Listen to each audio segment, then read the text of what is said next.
Приветствую вас на канале Провальный инвестор, канале, где мы говорим про деньги, сбережения, инвестиции и пути достижения финансовой независимости. Сегодня очередной выпуск на еврейскую тематику, а именно, как еврей смотрит на деньги, для чего еврею нужны деньги и как, собственно говоря, правильно еврею ими распоряжаться. Я знаю, что для нееврейской аудитории эти выпуски просто будоражат мозги и не дают спокойно спать. Я это вижу по комментариям, поэтому для тех, кто не может спокойно их смотреть, просто пропускайте мимо, потому что в целом они рассчитаны только на еврейскую аудиторию. Я знаю конкретно, кто меня смотрит, на кого это рассчитано. И, в общем-то, у меня цель не донести вам какую-то информацию, если вы не еврей, но у меня очень большая надежда на том, что евреи немножечко правильно посмотрят на некоторые вещи и кое-какие моменты в себе, может быть, исправят. Поэтому давайте разбираться. Поехали. Итак, как же правильно еврею относиться к такому понятию, как деньги, к такому ресурсу? Я думаю, что многие, кто знает, что с нееврейской стороны нас любят обвинять в том, что мы все оккупировали, все подмяли под себя, все забрали, мы такие жадные, такие нехорошие. И для тех, кого это немножко гложет, то я думаю, что относитесь к этому не больше как к бытовому антисемитизму и к тому, что не все люди могут себя реализовать. Он себе там намечтал, что он может стать Агройс и Пурицем, в итоге стал никем, и понятное дело, что выгоднее всего обвинить в этом не самого себя, а еврея. Понятное дело, вот он бы там стал, конечно, кем-то там большим, но вот пришел еврей, ему помешал. Иными словами, вместо того, чтобы самого себя обвинить в каких-то там прегрешениях, сделать вывод, исправить и пойти дальше, и заработать таки свой миллион, вот он сидит и думает, как еврей его воровал. Ну и, как говорится, фиг с ним, относитесь к этому спокойно, всегда будут такие люди, это нормальное проявление психологии, поэтому я не думаю, что стоит на это обращать какое-то внимание. И тем более, не дай бог, чтобы это вам мешало от того, чтобы зарабатывать ваш миллион. Никогда не смотрите на то, кто нас в чем обвиняет, это абсолютно не имеет смысла. Тем более, чем больше у нас денег, тем тяжелее нас в чем-то обвинить, и тем более что-то нам причинить какой-то вред. Теперь вернемся к нашему вопросу, как все-таки нам правильно смотреть на деньги. Основная задача еврея в этом мире – это направлять все ресурсы, которые через него проходят, на улучшение данного мира. Я не буду сильно вникать, что это значит. Для тех, кто хотят более подробно узнать, могут обратиться в синагогу или к любому раввину. Я только лишь обозначу некоторые моменты для того, чтобы было более понятно. Итак, деньги – это такой же ресурс, ничем не отличается от любых других ресурсов. И сами по себе деньги, они абсолютно нейтральны. Они не обладают никакой энергетикой, ни положительной, ни отрицательной. И только в нашей силе зависит от того, куда мы их поместим. Либо мы сделаем из них минус, либо мы сделаем из них плюс. В большинстве случаев для обычного человека деньги приходят для 3 целей. Первая цель – это обеспечить самого себя, потому что любой еврей – это важный элемент нашей системы, мы нуждаемся в каждом, поэтому для нас человек имеет значение. И вот первая часть денег, которые вам приходят, это для того, чтобы вы могли поддерживать свой личный комфортный уровень жизни. Это прям заповедь – поддерживать комфортный уровень жизни, по крайней мере для еврея. Для нееврея я не знаю. И на это вам приходят какие-то деньги. Второй уровень, который вы обязаны делать, и, собственно говоря, за это вам и платят, это для того, чтобы вы могли поддерживать комфортный уровень вашей семьи. Ваши дети, ваша жена. Понятное дело, что жена должна быть еврейка или муж должен быть еврей. Дети, соответственно, понятное дело, автоматически будут евреями. И, соответственно, на это тоже большая-большая заповедь. То есть это деньги, которые идут однозначно в плюс.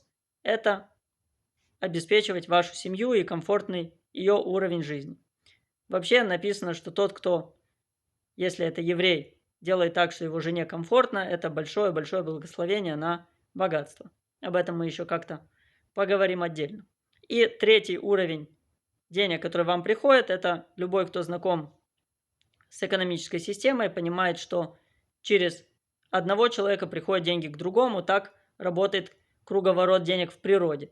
И, соответственно, через нас деньги передаются кому-то другому. Это третий уровень.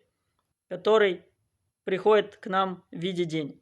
Вот эти три системы, они, грубо говоря, замыкают весь этот круг, то есть все деньги, которые нам приходят, они рассчитаны вот плюс-минус в одну из этих трех ячеек. Мы очень смутно можем понимать конкретно, на что оно приходит, но глобально человек, который держит себя в комфорте, держит свою семью в комфорте и помогает другим евреям тоже быть в комфорте, в целом выполняет функцию денег, которые на него возложены, и выполняет ту функцию ресурса, которые они должны выполнять. Это одна часть.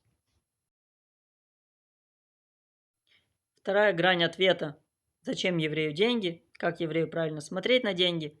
Деньги – это ресурс для поддержания нашего традиционного образа жизни. Мне в комментариях часто пишут, что мы там не такие, как все, а должны быть, как все.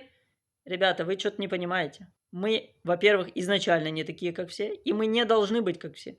У нас абсолютно другая функция, у нас абсолютно другие цели и задачи. И это не потому, что мы лучше или хуже, это потому, что мы другие.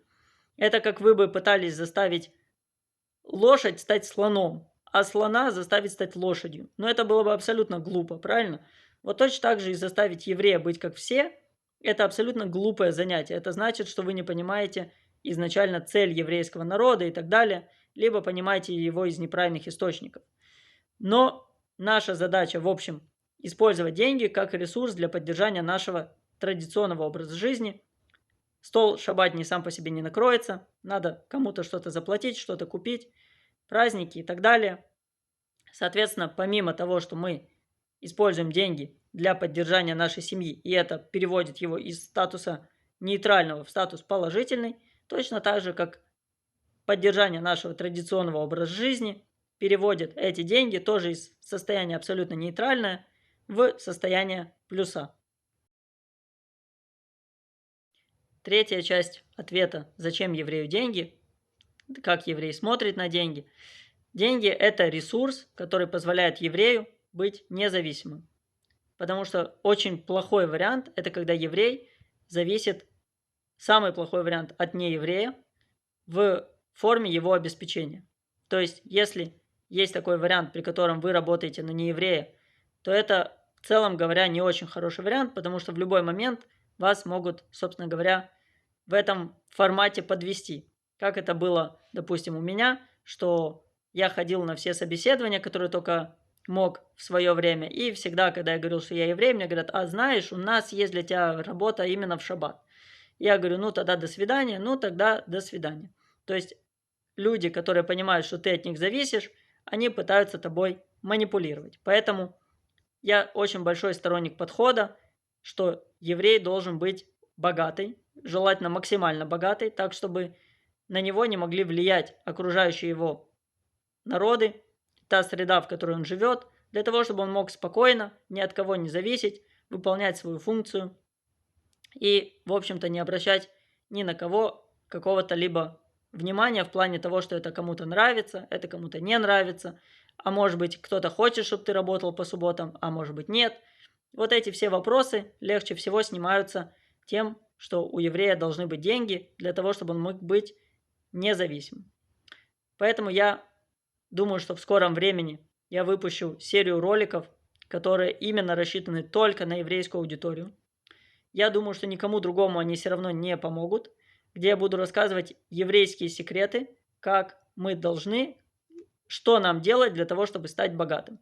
И я не просто буду рассказывать, я буду еще показывать, как у меня это влияет, как это привело к тому, что я становлюсь все больше и больше финансово независим, как я больше не особо нуждаюсь в неевреях для того, чтобы поддерживать свой образ жизни. Поэтому не прощаемся.